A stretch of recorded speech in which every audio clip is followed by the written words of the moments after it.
Okay, we're back. That was a short break. Hello. The question I have is, so what's I got sick. I have a cold. I have a fever. I feel like, you know what?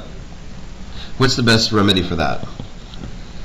Well, I mean, like anything else, I mean, rest and drink lots of water, and then make sure you nourish yourself if you can. Some people lose their appetite when they're sick, so it depends on the person and what the symptoms are.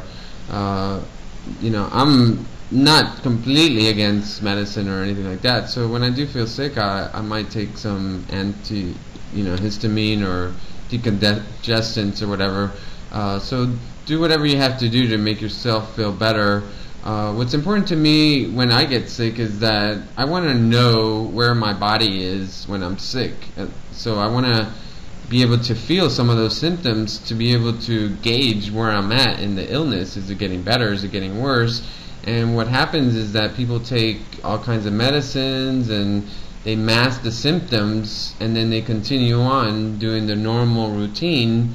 And that's the worst thing you can do, because you're not helping your immune system. You're depriving it of what it really needs. So the solution is nothing, just rest and water. Rest, lots of water, and I would take some extra supplements, maybe vitamins, and then get back to your normal routine of nutrition, right? Superfood. Because probably, the reason you're sick is because you let one of those things go. You didn't sleep long enough, or you wasted your resources in your body, your energy.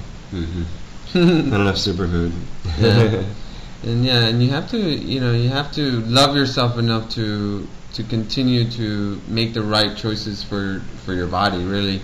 And your health really, from my understanding, health really starts in the colon, actually, which means that what you put into your mouth is the end result of what your health is. So getting sick is a result of not properly eating the right nutrients and things like that, as far as I'm concerned.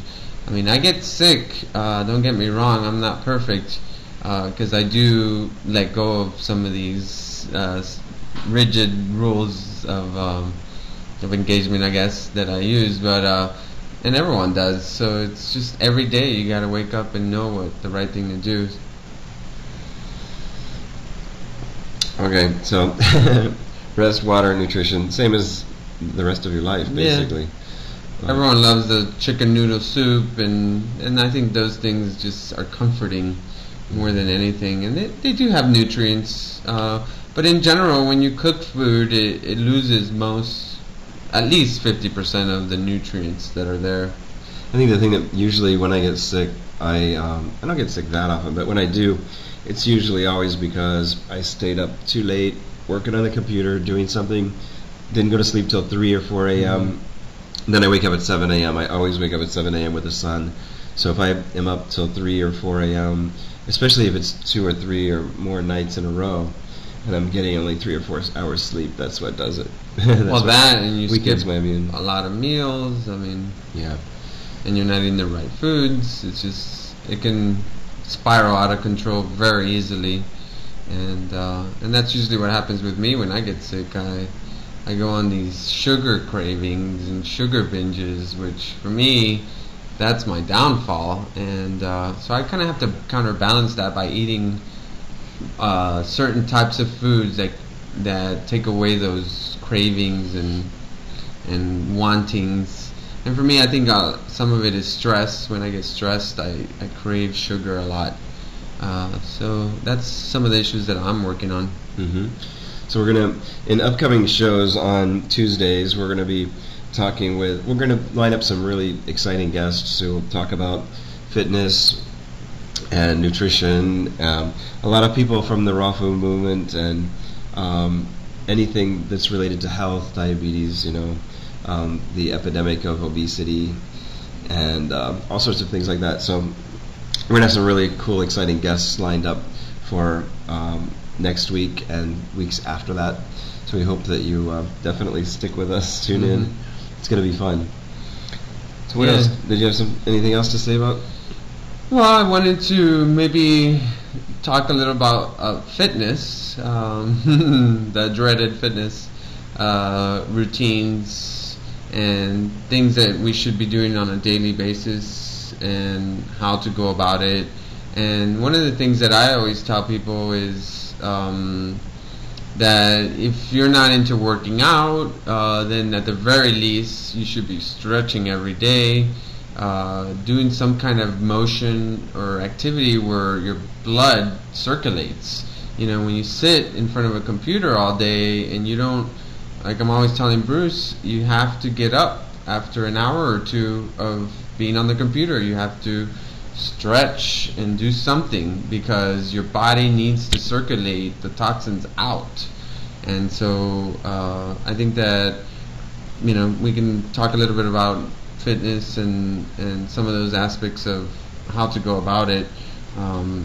So stretching is one of the most important things you can do, and I do a lot of stretching every day. I stretch, but I love to do yoga because that's the ultimate stretch. Obviously, you can get yourself into a pretzel practically and do all kinds of wild positions that can make people like freak out. Stand on your head, things like that. But you know, standing on your head is, you look at it and you're like, okay, why would I do that? But it's in yoga, it's a basic thing. You do it because you want to circulate the blood. There again, you want to get all that blood rushing to your head, and that helps take things out of your body that you don't need.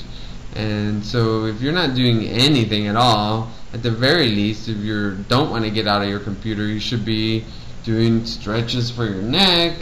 And I always tell people to do, you know, rotation, flexion, extension, going like this, and just stretching it and moving things around. Motion brings life.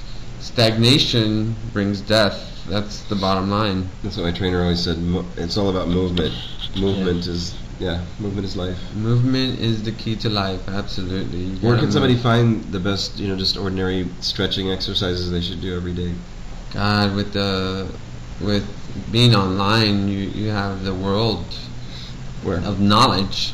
I don't have really any particular place because I've learned most of my stuff on my own through books, actually. So I don't really have any recommendation for that, but there's all kinds of stuff. Yoga is one of the best things that anyone can get into for your health.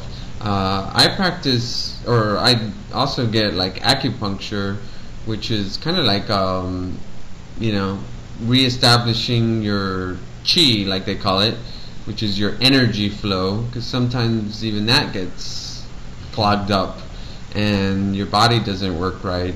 So stretching kind of addresses some of those things, and so does acupuncture.